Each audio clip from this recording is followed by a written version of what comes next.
Karena sudah payah-payah, susah-susah mencari pekerjaan dan dapat, akhirnya apa? Timbullah pikiran dalam hatinya, ya Allah, lebih baik saya bercerita kepada-Mu, ya Allah.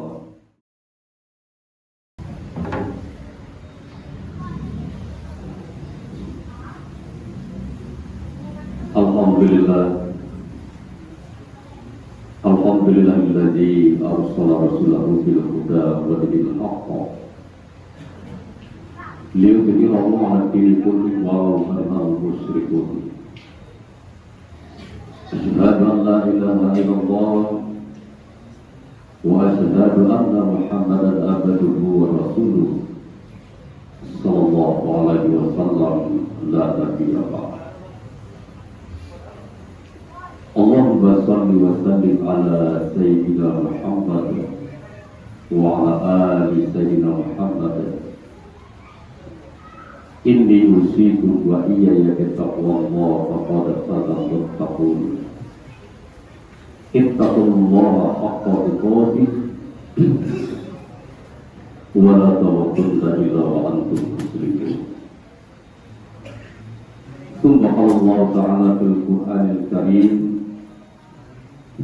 A'udzu billahi minasy syaithanir rajim.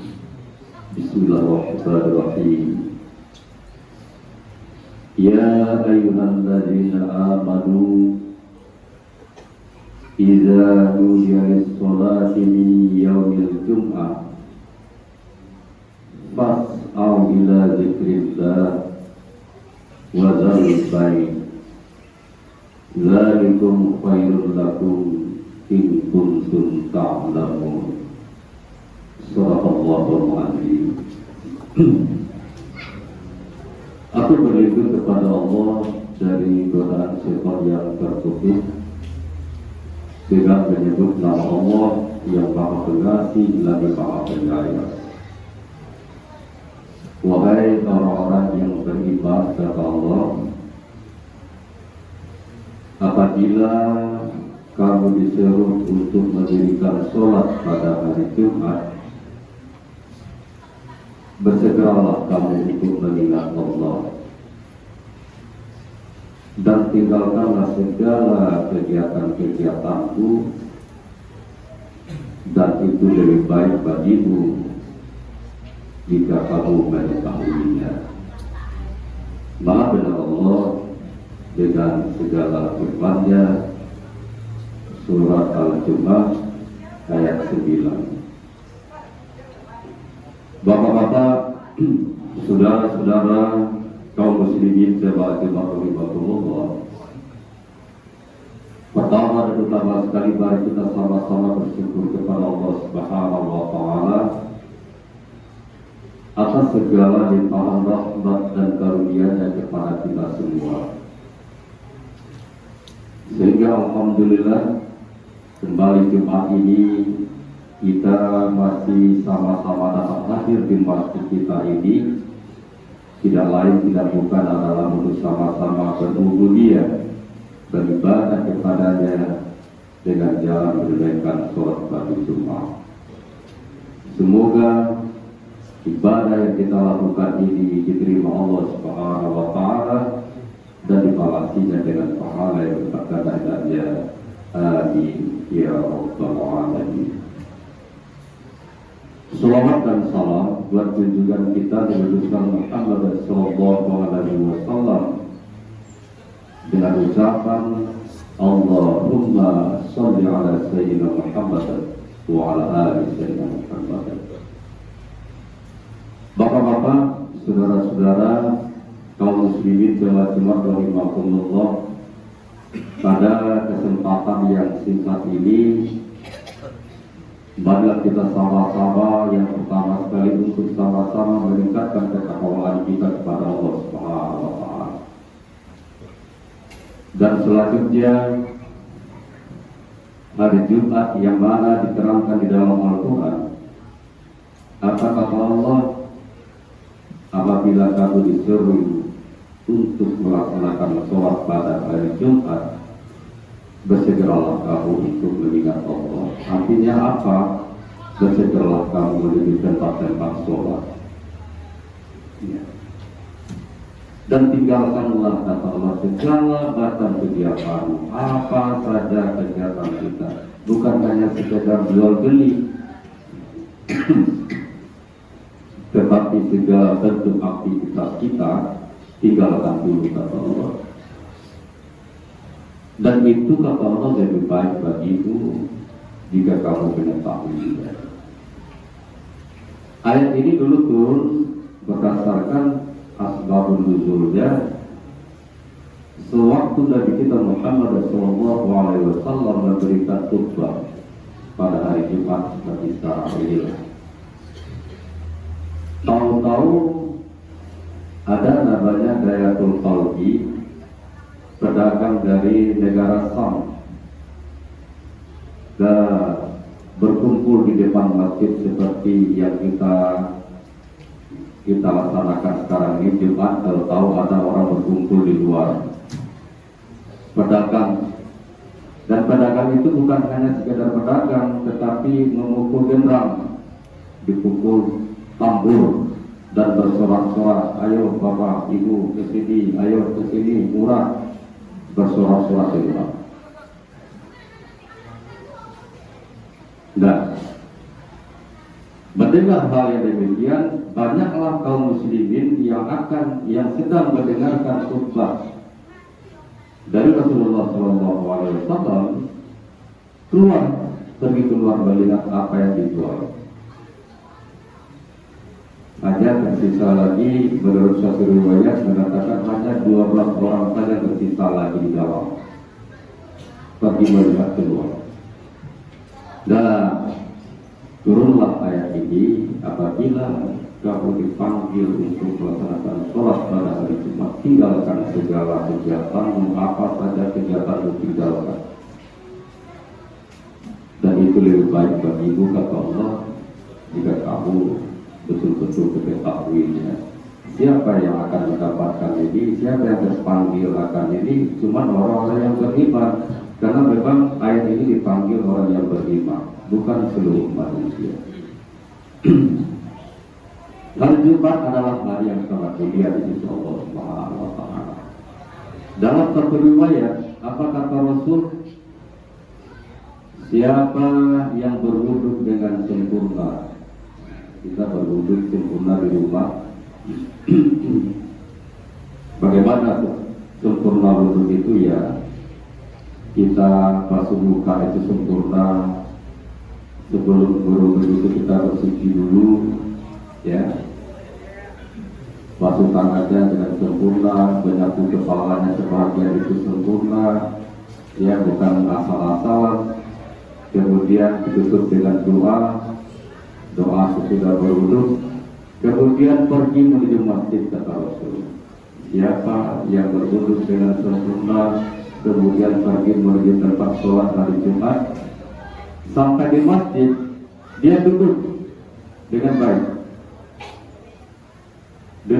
baik, tanpa merusak ibadah sholatnya. Jadi tidak bicara-bicara, kata Rasul, dan mendengarkan khutbah seperti yang kita lakukan saat ini.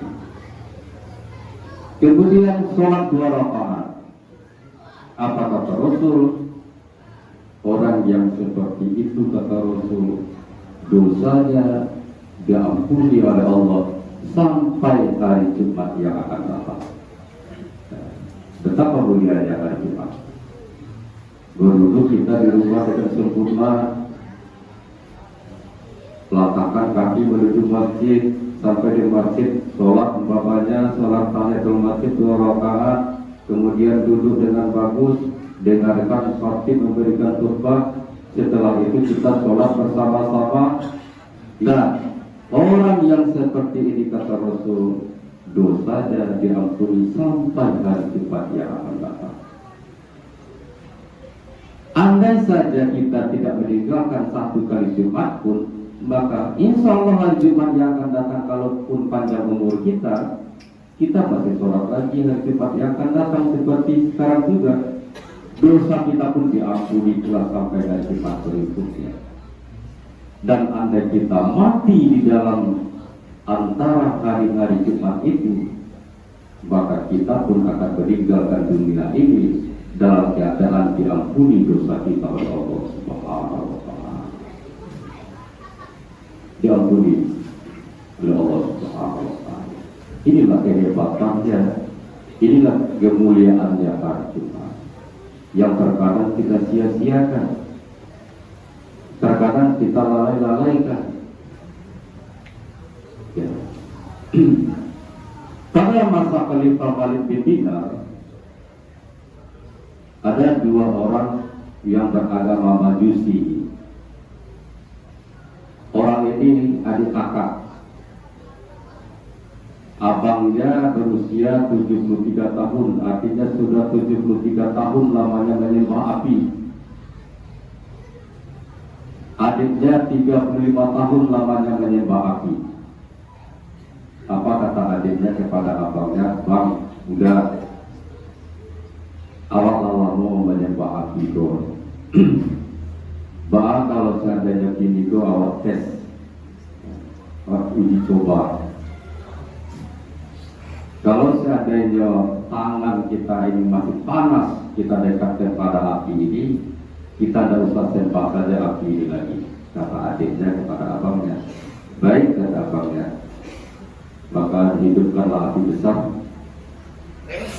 Yang pertama sekali mendekatkan tangannya itu kepada api itu adalah abangnya atau udahnya.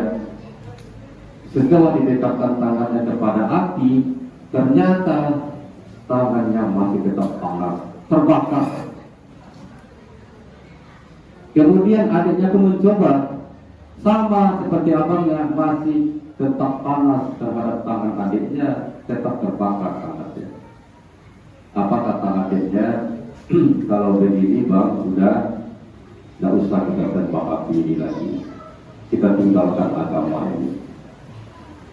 Akhirnya abangnya tak mau. Saya tidak deh, saya tetap akan pegang agama ini sampai akhir hayat saya. Tapi adiknya tidak. Dia keluar dari agama tersebut, pergi menuju Khalifah Malik bin Dinar. Dia ingin masuk Islam. Kemudian pada waktu itu Malik bin Dinar sedang memberikan pengajian. Setelah pengajian baru yang anak muda tadi bersama dengan keluarganya, adiknya tadi mengucapkan dua kalimat syahadat di hadapan Malik bin Dinar dan jamaah yang lain. Tapi dia nggak bisa dibantu, nggak mau dibantu. Biasanya orang yang baru masuk Islam itu dikumpulkan dana, kemudian kita serahkan kepada orang yang mualaf tersebut, ya untuk meringankan bebannya atau sebagai pengambil haki untuk mereka. Tapi mereka tidak mau, nggak mau. Tidak usah Khalifah, biarlah kami seperti ini saja.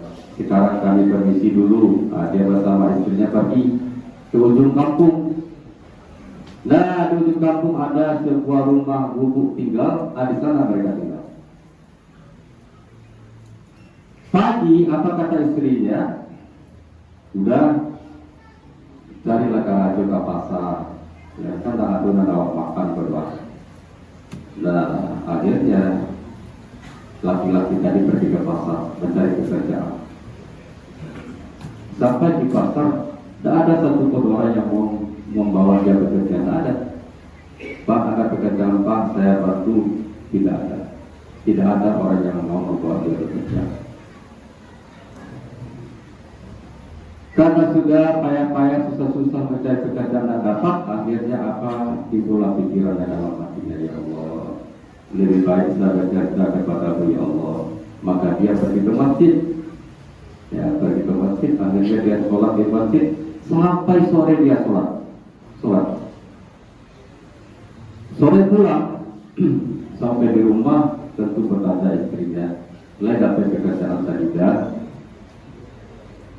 Kecenderungannya lari, tapi upahnya lebih baik dari orang soleh.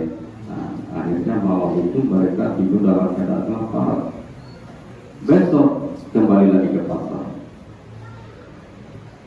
Masih belum ada juga orang yang mau bekerja. Tidak ada orang yang mau membawa dia bekerja. Ya. Kembali pemuda tadi, apa kata Allah? Lebih baik saya bekerja kepada Allah Subhanahu wa Ta'ala Dia kembali ke masjid, sholat sampai sore lagi.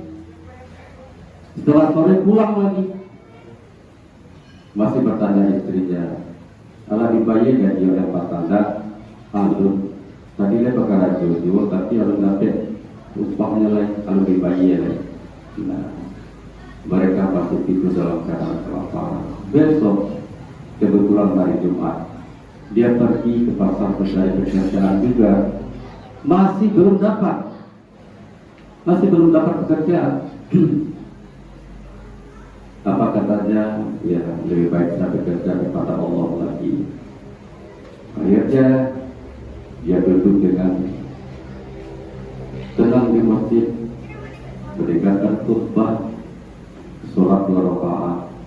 Setelah dia sholat, dia berdoa kepada Allah Subhanahu wa Ta'ala, "Ya Allah, hari ini aku mohon padamu ya Allah, lapangkan rezekiku dan istriku.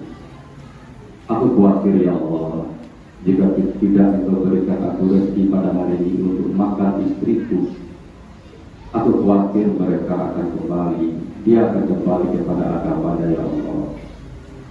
Amin." Hanya minta rezeki sedikit untuk istrinya saja, supaya istrinya jangan murtad lagi. Itu saja doanya. Amin. Kemudian apa yang terjadi setelah dia berdoa? Datanglah seorang laki-laki yang gagah ke rumah tempat tinggalnya, sementara dia masih di pasar ini.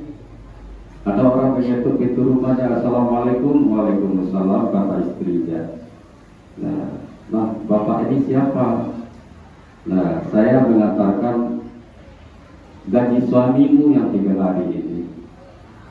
Nah, dia bekerja. Nah, ini gajinya dibungkus dengan sapu tangan.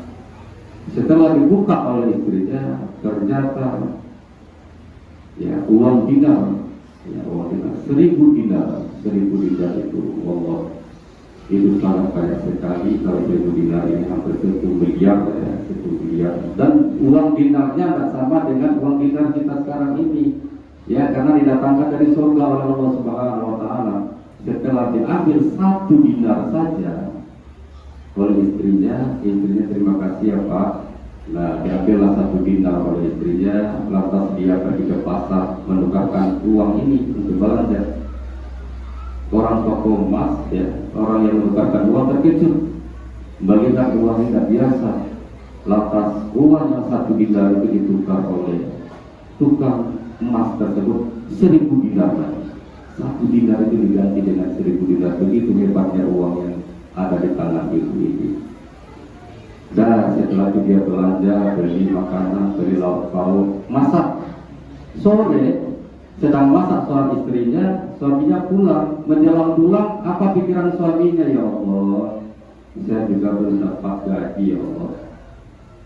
Terlihatlah di tengah padang pasir itu 1 buah karung yang sudah usang, tapi masih bisa dipakai. Nah, ya Allah, saya masukkan sajalah pasir ini ke dalam karung ini penuh. Biarlah ini yang saya bawa pulang. Nanti kalau istri saya bertanya, sudah ada upahnya, maka saya bilang inilah upahnya, untuk sekedar menyenangkan hati istri saya. Dia masukkan pasir ke dalam karung, dia pikul sampai ke rumahnya. Menjelang dia masuk ada bau masakan. Ya Allah, siapa yang masak ini? Setelah diketuk pintu, datang istrinya.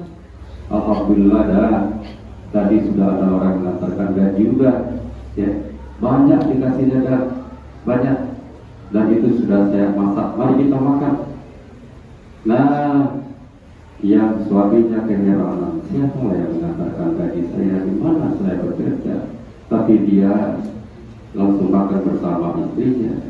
Setelah dia makan, dia bersyukur kepada Allah Subhanahu wa Ta'ala. Dan waktu itu, ya, karena niat dari suami yang tadi untuk menyenangkan hati istrinya membawa pasir itu, dan berpasir itu pun dikatakannya nanti kalau bertanya soal istri saya itu adalah upah gandum dari induk sama kamu, itulah bahasanya. Setelah makan, istrinya bertanya, "Itu yang udah bawa itu apa dah?"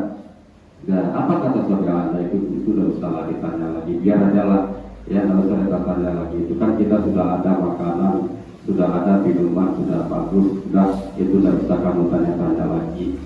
Nah, istrinya masih penasaran, dilihatlah dibuka kalung gitu.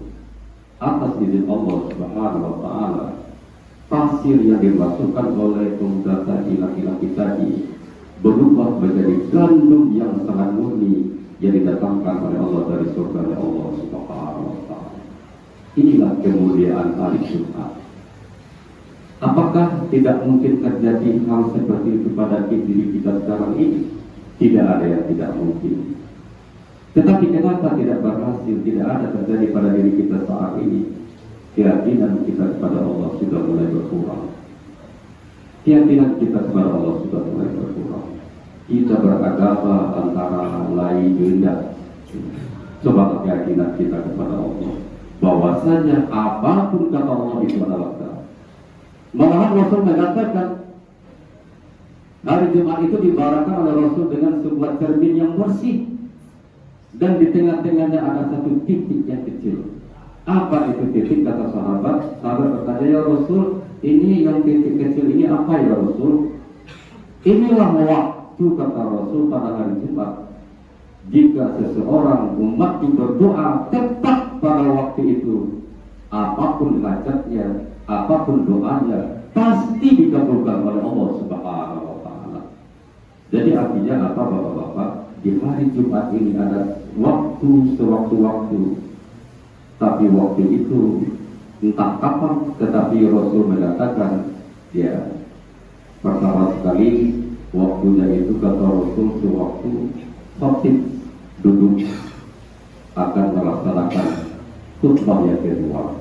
Dan ada juga ulama yang mengatakannya waktunya itu menjelang sholat asar. Tetapi yang jelas bagi kita, di hari Jumat berbanyaklah berdoa kepada Allah Subhanahu Wa Taala. Jika kita tepat pada waktu itu kita berdoa, apapun hajat kita dikabulkan oleh Allah Subhanahu Wa Taala. Amin. Ya Rabbal Alamin. Bapak-bapak, saudara-saudara, kaum muslimin jemaat rahimahumullah, yang intinya jangan sampai tinggalkan sholat Jumat. Orang yang meninggalkan sholat Jumat 3 kali berturut-turut kata Rasul, dia tidak diterima lagi sebagai saksi. Artinya apa? Kalau kita sudah tidak diterima sebagai saksi, dikhawatirkan keselamatan kita oleh Rasulullah SAW. Dan terakhir, bukan hanya sholat Jumat saja, tetapi jangan sampai tinggalkan sholat. Karena sholatlah yang akan membawa kebahagiaan kita hidup di dunia ini dan kebahagiaan hidup di akhirat kelak. Fa'tabiru ya ulil absar la'allakum tattaqun.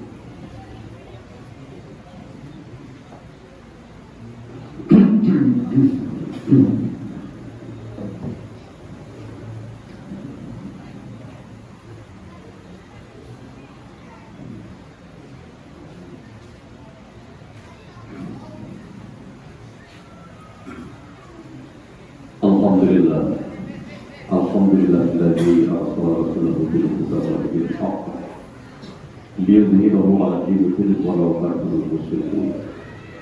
Asyhadu an la ilaha illallah wa asyhadu anna Muhammadan abduhu wa rasuluh. Sallallahu alaihi wasallam la nabiyya ba'd. Allahumma shalli wa sallim ala sayyidina Muhammad wa ala ali sayyidina Muhammad. Inni usikum wa iyaya bittaqwallah faqad faza al-muttaqun.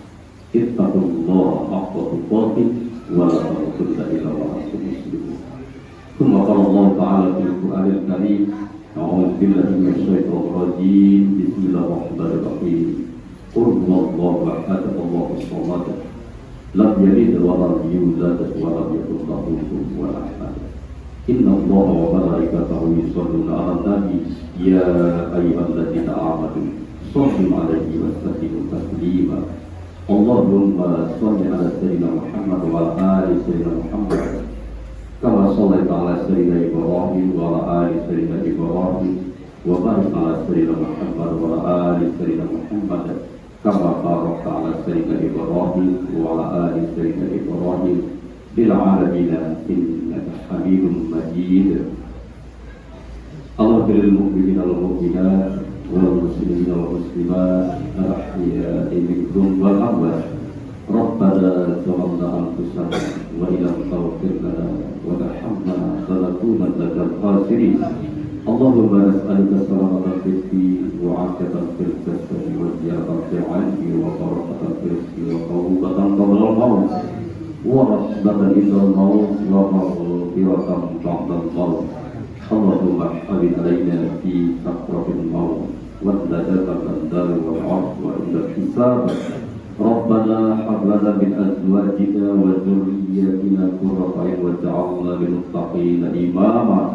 ربنا آتنا في الدنيا حسنة وفي الآخرة حسنة وقنا عذاب النار. عباد الله، إن الله يأمر بالعدل والإحسان وإيتاء ذي القربى وينهى عن الفحشاء والمنكر والبغي يعظكم لعلكم تذكرون ولذكر الله أكبر.